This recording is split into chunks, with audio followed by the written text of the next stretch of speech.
Welcome to Timothy's Austin Conversation.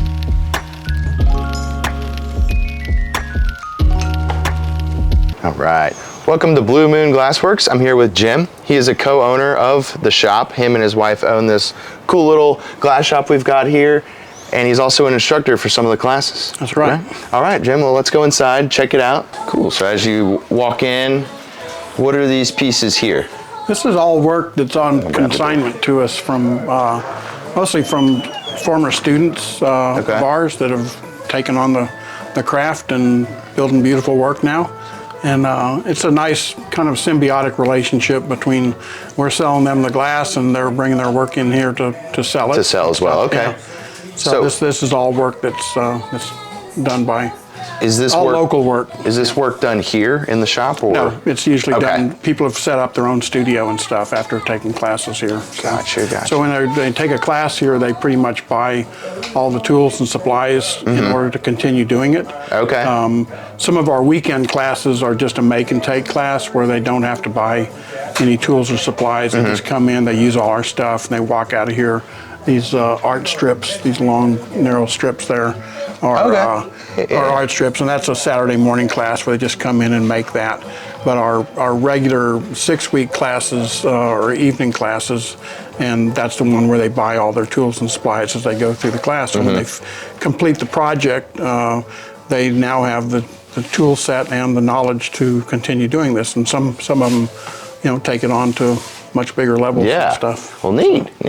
And so over there, that's the glass that you would buy to construct this? And that's the glass sheets that we bring in from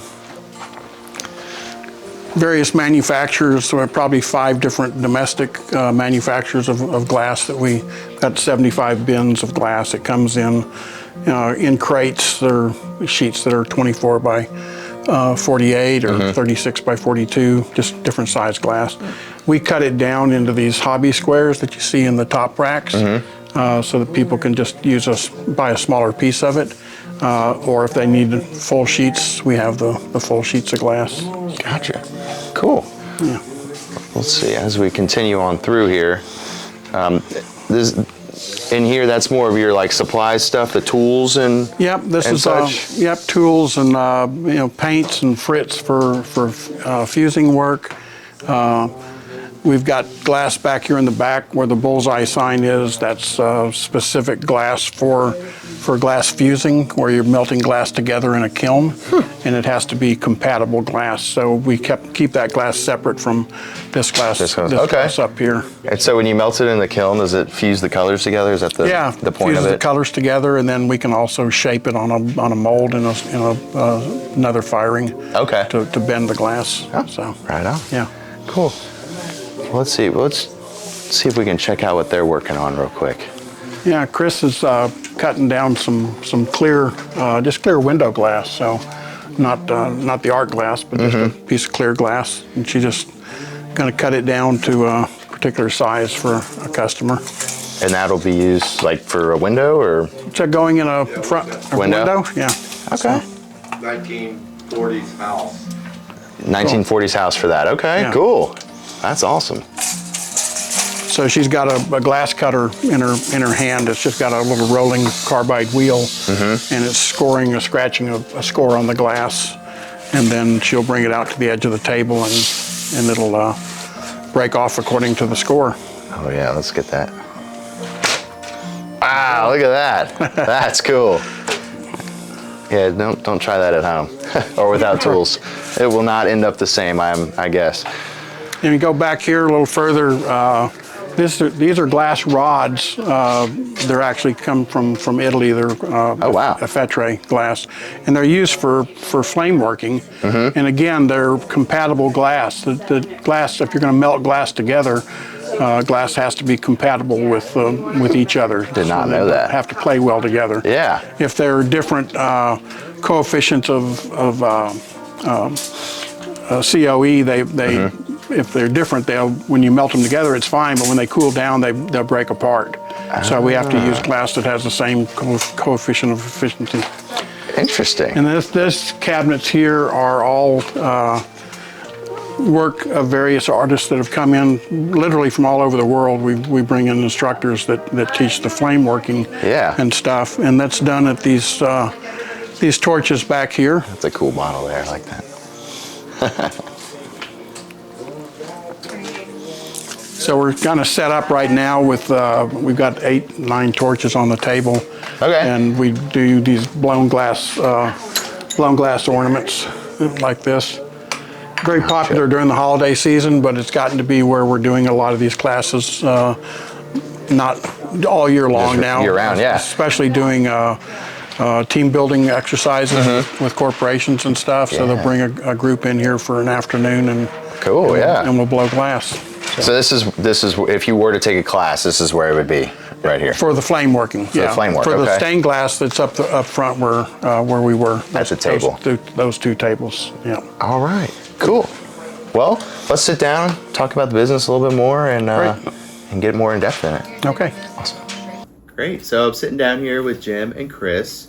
Jim, like I said, is the co-owner, and Kris, what do you do here at the glass shop? I work here at the glass shop. I do sales, teach classes, do private lessons, and some customs. Awesome. Yeah. And so, behind us here, this is y'all's workshop for classes and stuff, or? Yeah, it's the flame working part of our business. Okay. So we've got a table set up we can run 12 torches at it, and we teach flame working. So typically glass bead making. We also do some ornament blowing, where we blow Christmas ornaments during the holidays. Okay, cool. That's a big class during the holidays. Yeah. The ornament class, oh yeah. And is that like a one-time class, or is that a multi-segment class? It's a 2-hour class. We can put usually 8 or 9 people on the torch, and everybody makes 10 ornaments in that period of time. So we're basically starting with people that have never been on a torch before, never blown glass, and it's a very quick study. Gotcha. It's a really cool process. Yeah. I mean, I've seen videos of it. It looks cool. Yeah. I want to do that one day. When did y'all start the Blue Moon? My wife and I opened in 2001. Oh wow. So we've been 23 years. Yeah. In this April. We started off over in the North Loop area, kind of the corner of North Loop and Lamar. It was a really small shop, about 1,000 square feet. We outgrew that after the first 5 years. Yeah, that's great to hear. Probably before that, but found this location here in Hyde Park. This was originally, way back. It was built. It was a grocery store for Hyde Park. Oh really? You have a picture somewhere of it. There's a big heavy door, walk-in cooler right there. Oh wow. Yeah, And so the owners, I believe it was the Heralds, they lived in the big mansion next door, and this was the grocery store. And operated the grocery store. Park. Yeah. Neat. And when did y'all move in here? 17 years ago. Wow. Okay. So it's a triple the space that we had at the other location. So. Cool. And then, so what's your biggest product that people like to come in here and purchase? Classes for sure. Yeah. And so y'all have classes to make this kind of stuff? Like let's talk a little bit about these. Yeah, we started off primarily. My background was stained glass, a little bit of glass fusing, kiln work, but primarily stained glass. And so my whole business plan was based on teaching classes and students continuing afterwards as they learn to do projects, that they would continue buying glass from us and building projects and stuff. So. How'd you get into the glass working business? I was living in Dallas at the time, and I just saw a bulletin board at a bagel shop, somebody's business card for stained glass, and I took one class, and on my way back from that hour-and-a-half class, I picked up everything I would need to build my own studio. And I built my studio that day in my apartment at the time. Wow. 5 years ago. And what did you make? Just stained glass panels like this. I think it was a shooting star was my first piece, and I just absolutely fell in love with it. And I was like, I don't want to do anything else with my life. Awesome. Yeah. Well, a lot of people have a hard time finding the direction. I like that you found it right there. So with these, what's the difference between these? We kind of talked a little bit about it off camera. Yeah, this one is built in with lead, so all the lines dividing the pieces of glass are a malleable lead that you can actually shape. You'll see lead in like a lot of front doors, Yeah. big windows. It's kind of weatherproofing it and makes it more sturdier. Okay. So you just bend that by hand and Yeah, shape, like- shape it to the various. We cut all the pieces of glass first on top of a pattern, and then we form the lead to it. And then the only soldering that we do are just intersecting points of where two pieces of lead, come together. okay. And then this one here is the Tiffany method, where the pieces of glass are all wrapped with a really thin copper tape that gives you a metal surface that will accept solder. So all these lines here that you see are solder on top of the copper foil. Instead of the Oh, lead. I see it. This is what the copper foil looks like before solder. And the solder is what holds it all together. Okay. So we teach both methods. There's times when you want to build with lead if you're building more larger architectural pieces or straight line geometric kind of stuff where you want to keep your lines straight. A little bit easier to do with lead. More organic shapes and stuff with copper foil or three-dimensional work. I mentioned Tiffany, the Tiffany method. Well, Lewis Comfort Tiffany came up with a method of wrapping glass with copper and soldering. So you've heard of Tiffany lamps and stuff, and that's the way that. they were. That's the the way they were method. done. Okay. Wow. More forgiving, definitely It's more, more forgiving. Okay. And able to build three-dimensional work like lamps and boxes. So with this, you could really only do 2D. You can get wild with it too, but Okay. it's traditionally flat. What is y'all's favorite thing to make, to design here? Ooh, that's a hard question. That's a pretty low question. Custom windows for homes, I think. We've done some really fun stuff over the years that's in churches and residences and stuff all over Austin, all over Central Texas, basically. So could y'all go to, like, let's say a church with stained glass windows? Would y'all go to a church and sit there and put it together there, or would you build it here No, we build it here and transport it and then there. bring it? Yeah. Okay. Man, that's a delicate process, huh? So we'll go to the church yeah. and get measurements of what it needs to be, or a home, whatever. If it's going to be front door glass or a bathroom glass, we'll take measurements there. Work with the customer on what kind of design they're looking for. If they're looking for privacy or just splash of Color. color. We have a lot of people in the neighborhood who are renovating homes, like older, historic homes. Yeah. And they either have stained glass in it already and just want to kind of spruce it up, or they want something a little more modern in there. And so we provide them custom work, and yeah, it's pretty cool. Yeah, to y'all are see. the perfect neighborhood for that. Hyde Park. Yeah. But right is the north end of Hyde Park, right? Yeah. And a lot of historic homes here. What's the life like on a piece like this? Like if you were to have a piece done that goes above your front door, how long realistically is that going to last and look good?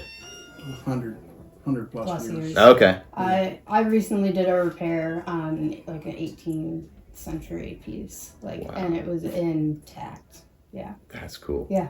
So repair meaning like one little piece broke? Yeah, like it either cracked or the lead kind of cracked, something like that. It's easily repairable. It was a gorgeous piece. Yeah. I mean, could have just been moved the wrong way or something, but I was taken out of a church. We get a lot of those too. She did one just recently that I call it a basket case. It just came in and it was literally just falling apart. And she didn't take the thing completely apart, but took out the pieces that needed to be redone, and it went from just this, piece that looked like it should be in the trash to a beautiful, beautiful window again. That's awesome to know that you can save that. Yeah. Save that history of it. It's really rewarding to Certainly, yeah. I mean, not only the process, but also just seeing like the before and after pictures and being like you don't even know how old this glass is either. So it could be gosh, hundreds of years old, Mm-hmm. and you're repairing it. There's so much story, and there's just so much stories behind the glass that we don't even know, that it's remarkable. Yeah. There's a lot of glass work that come into this country from Europe, been shipped over and in different places and stuff, and that's the stuff that usually comes in pretty bad shape, just because the age of it, and then also the Transporting it. moving of it over Yeah. here and stuff. And so and Kris just loves repair. I mean, she lights up when somebody wants Oh yeah. something to repair If I them. see somebody open up their trunk before they're even inside, I'm like, ooh, give me. Yeah. Well, that's great for everyone to know that y'all can repair that and bring the life back to it. Yeah. And where do y'all source the glass from? We primarily deal with a wholesale distributor in Denver, Okay. and also another one in Houston. Oh, wow. And they bring the glass in from the manufacturers. Most of the glass manufacturers won't sell directly to a retailer or to a private person. They sell to a wholesaler, and wholesaler sells to us. That's not quite the way it's honored these days. Some of the manufacturers are now selling, direct to the end user online and stuff. But The social media has made it more accessible for people to get different types of glass without having to have a license or have a shop as well. Yeah. Off camera. Well, it wasn't off camera. When we were doing the walk around, you mentioned is it COE? yeah, coefficient of expansion. Yeah. Can you go So- into that a little bit? Yeah, well, when you heat an object, doesn't matter if it's steel or glass, it's going to expand when it's heated, and it's going to contract when it cools. Okay, so if you're doing something, even with the flame working, you're joining two pieces of glass together. They need to be the same, what they call COE, coefficient of expansion, so that both pieces of glass expand and contract at the same rate. And that's the same for the glass fusing that we do. So we have glass that we have separated that is known compatibility. We know that it's 90 COE. 90 is a measurement of expansion and contraction. And so we also carry 90, 96. So they're two different glasses, and they don't play well together. So They you want do to keep them And separate. so that's what this is right here. Or that. That's a before. This is the before. This is the pieces of glass just cut and laid out on top of another piece of glass, and then it goes in a kiln, and all of that fires down flat, and then we put it on a ceramic mold. Put Here, this I'll hold piece this one on the mold. And and it will soften and bend to the shape of the mold. Wow. So there's the 3 steps right there. Yeah. So we teach classes in glass fusing, in stained glass, in flame working, and we also do some silver clay classes. Oh, wow. So one of my business plan, was always that anything that we do here, that we teach, that we carry all the supplies for people to continue doing it and stuff. So we sell kilns if people want to, buy a kiln and do this at home. But they can bring their work into us, and we'll fire it in our kilns for them. So, Oh, that's neat. Yeah. That's super cool. yeah. And so what are these?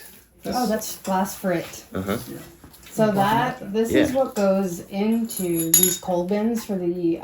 You can use this for fusing or for our ornaments. So you would put the glass frit in here, and then you would heat it up on our torch and blow it, and the color expands Into that. into the bowl once the bulb once you blow it.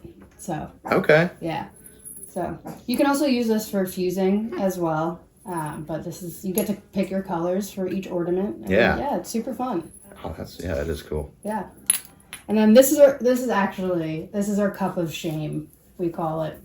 If somebody were to put too much frit in a coal bin, we make them put it in here, and then they make an ornament of shame. It's just a bunch of different colors. Yeah. It's a joke, obviously, Gotcha. but it's super fun. We only fill the bulb about halfway full of the frit, and that's what sticks in it. But sometimes the students get a little carried away and you get the thing 3/4 full, and it's not going to be it's going to be difficult for them to Melt work down. with. So we'll have some of them dump it out, and since it's already a mix, they usually are, Oh, you can't put it back several into. different colors. Oh, I see. You see. can't separate them, so we'll just dump them off to that. And Uh-huh. eventually, we'll make some. Somebody will make some. It makes pretty ornaments. Yeah. Like, yeah, you never know what you're gonna get out of Yep. that. What's the biggest project y'all have done? We did a window for Shepherd of the Hills Christian Church that was 6 feet wide by 9 feet tall. It was built in 3 sections, 3 foot by 6 foot, and then they were stacked when we installed them. So that's probably the biggest one. The most exciting one that we recently did last year, there was a house over in Travis Heights neighborhood. Yeah. It's called the Octopus House. There's actually a website for octopushouse.com, and we got to do some of the glass work. And so the house has a giant octopus on the roof of the house. Okay. And then there's the mirror. The octopus continues paint. It's been painted in a mural on the front of the house, and Yeah, it's really cool. and then the bedroom window that we did the extension of one of the tentacles in. Oh, out of the stained glass. Yeah. Oh, that's it looks cool. so cool. It goes right with it. And then you did the front door, right? As Yeah, well? I did the front Yeah. door for that house too. It was a starfish design. That's neat. Yeah. It's a really cool house. Yeah, that's Yeah. really cool. Yeah. What sort of custom work can y'all do? Like I see that light switch right there. Is that Yeah, that's actually a fused glass light switch was done with some powder and frit and a bit of combing, and then it was put on a mold and shaped it to the.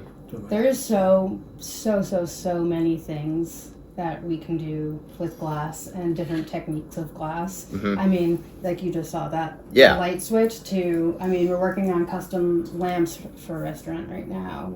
If anything, it's 3D, Yeah. Huge windows like that tentacle. Like there's just so many. I mean, did you see the display case right here? Yes, the lamp work that was and stuff? awesome, yeah. Stunning. There's Yeah. like snow globes made with glass, Like, Yes. What's something that people don't realize y'all are capable of doing until they come in and you start talking to them? Like what's something that's like for someone like me, I would not think that you can do it, and then y'all do it and it's like it blows everyone away.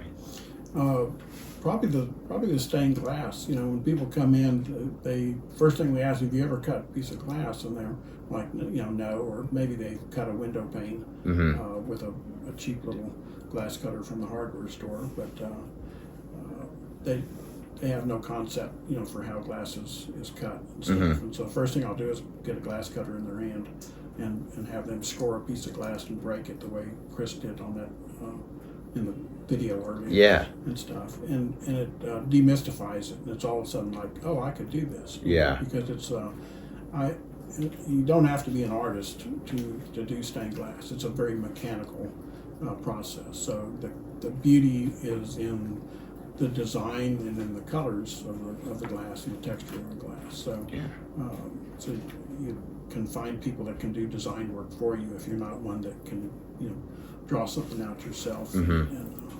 But yeah, people just they're able to very quickly in a 6-week period they've built something and they hopefully they're going to continue to building it. They invested in all the tools, so you hope that they're going to keep doing it. Yeah. So could you talk a little bit about the 6-week class, like what that entails? What's the end goal for that class? To complete a finished window like that. Window like that, okay. Yeah. So the very first night of class, we're cutting just clear window glass, just to get them get their hand teach their hand to do what their mind's telling it to do, basically, and we're just cutting clear window glass and breaking it, using different tools to cause the glass to break. We have grinders to grind the shapes and stuff, and then the next week they will have already picked out the colors of their glass. They'll have a pattern that they're going to build in a couple of weeks of cutting, and then another week of building, a week of soldering, and then a week of finishing work. Okay. So each little step is broken down into a week, each week. One night a week, yeah. Okay. It's super fun. I mean, the capabilities, And both of y'all teach those? yeah. That's awesome. Kris has been teaching, she's been working with me for the past year, and just really enjoys not only the repair work and stuff and the retail sales, but really enjoys the teaching. Just makes a really great connection with her students and stuff. Yeah. So she's primarily teaching the copper foil method Okay. right now. I've got another instructor, Lisa, that teaches lead. I can teach either one of them. I can teach the glass fusing or this. Jim does it all. Terry- All of it. Terry teaches the glass fusing classes for us, and so everybody kind of has their niche. Yeah. The interesting thing about all the employees here is everybody, I think with the exception of Kris, everybody here was a customer first and a student, and then at some point, Fell in love with it. They ended up loving it, and I ended up, at some point offering them a job here and stuff. So That's awesome. Very organic. I've had, there was a gentleman named Bob that was a retired IBM executive, and he had a little an ad in the Yellow Pages. Remember Yellow Pages? Yeah. It was Dr. Bob's stained glass repair or something like that, and he was a regular customer, and he would come in and buy glass to make repairs on lamps and stuff. And one day I was kind of shorthanded, and I walked outside and I asked him. I said, "Hey, what do you think about coming to work for me?" And he said, "I don't know. I travel quite a bit."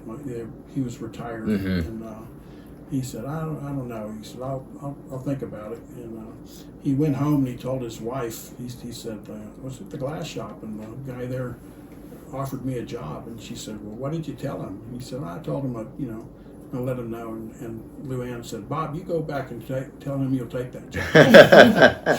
So Bob worked for me for 17 years.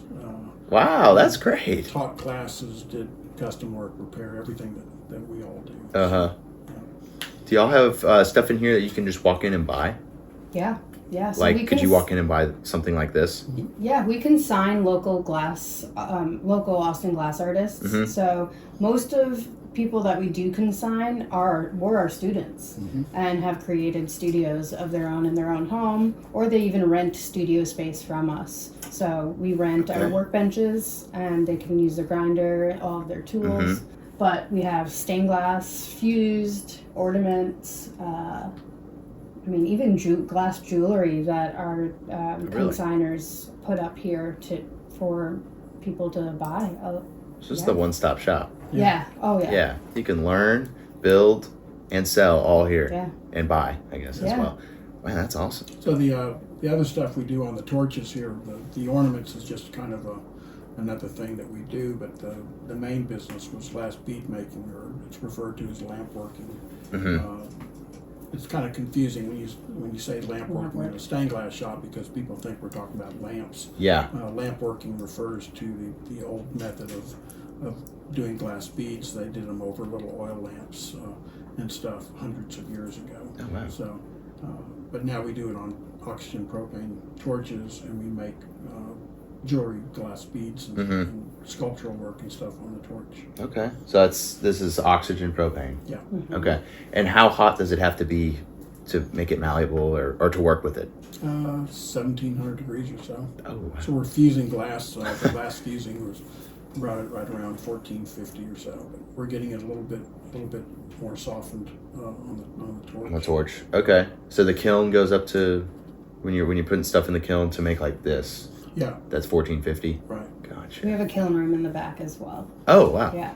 And these little red toolboxes here are also kilns. We make Really? kilns out. Yeah, Yeah. kilns out of them. And so when we make ornaments or we make glass beads, this type of glass doesn't like to cool off quickly. So we'll park it in a kiln and let it cool down slowly. We can actually program the kiln to come down at a controlled rate and stuff. So Okay. we stop at certain temperatures to allow the glass to anneal, where the molecules in the glass get lined back up properly.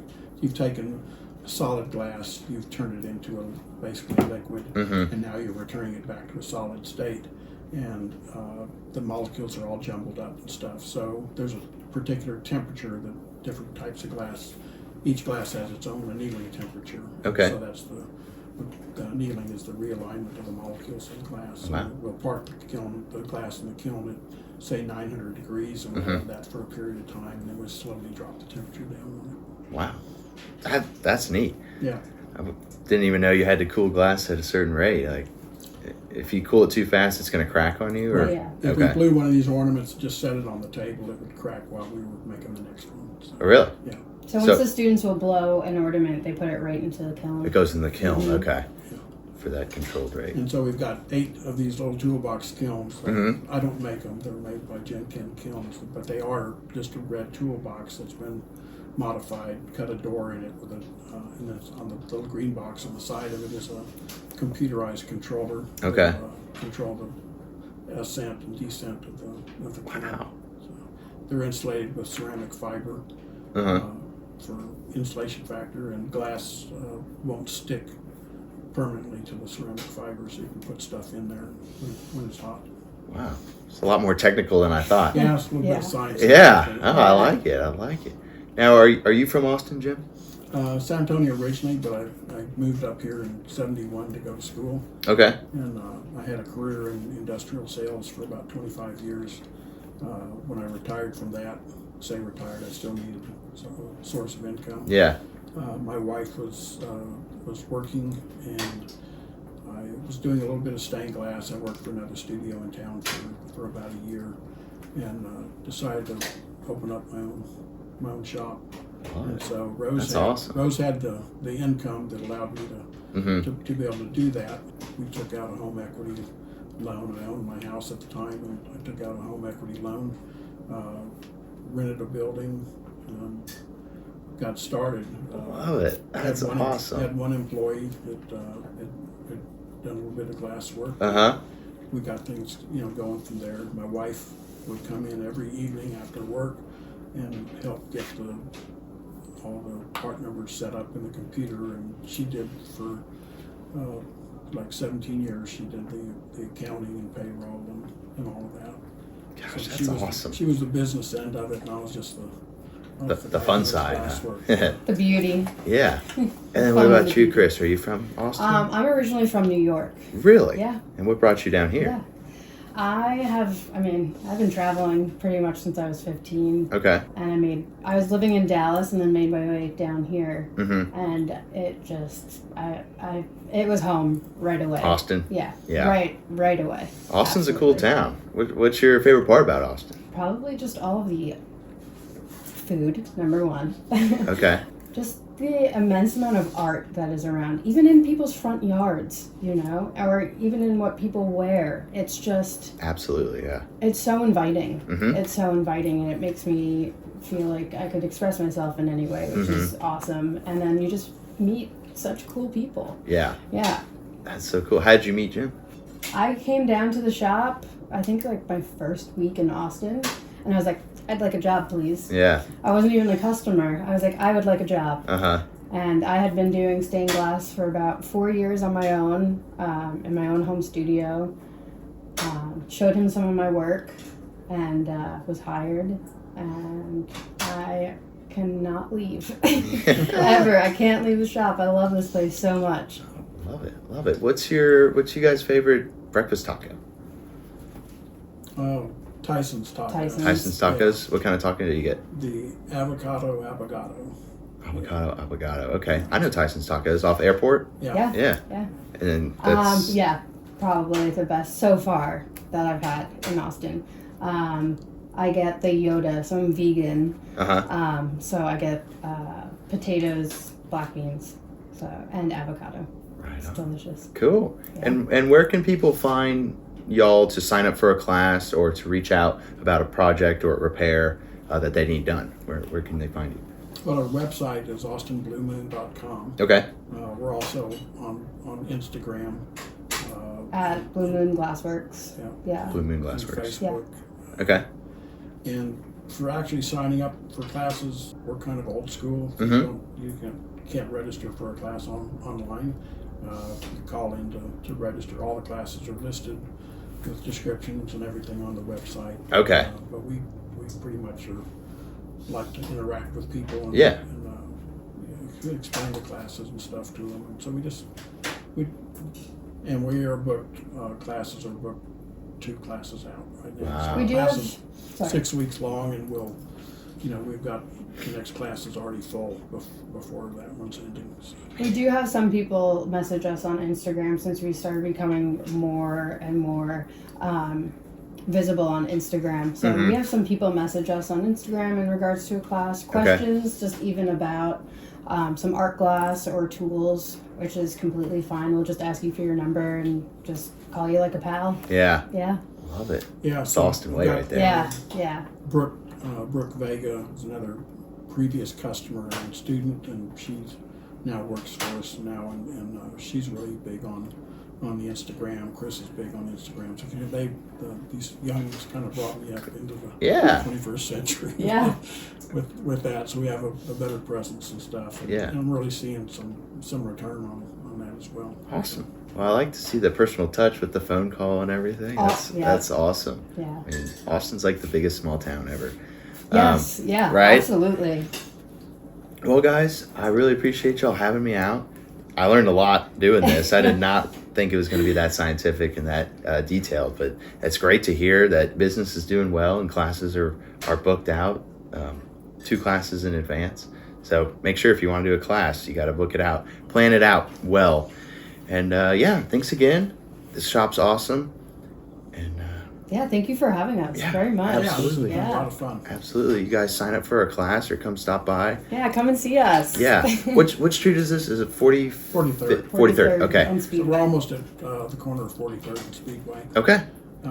Recently, the post office, the Hyde Park post office, closed about 3 years ago, and then the guy that owned the building remodeled it and stuff, and so now we have Tiny Grocer next door and their Bureau de Post restaurant, Awesome. French cuisine restaurant, and then on the other end is First Light Books, a little small independent bookstore, and they just hitting a home run. They're busy all the time. Yeah. And then in between those two, All Day Pizza is All Day Pizza. is building a store there. They've got a couple of locations in town. We're so excited to get the pizza right next Yeah, door. absolutely. I Little think Jim is the neighborhood most plug-in. excited. And there's a Pilates studio also where you can go and work off all the pizza. Yeah, there you go. There Perfect. you go. Glass blowing, Pilates, pizza. Awesome, y'all. Yeah, this is a really cool spot.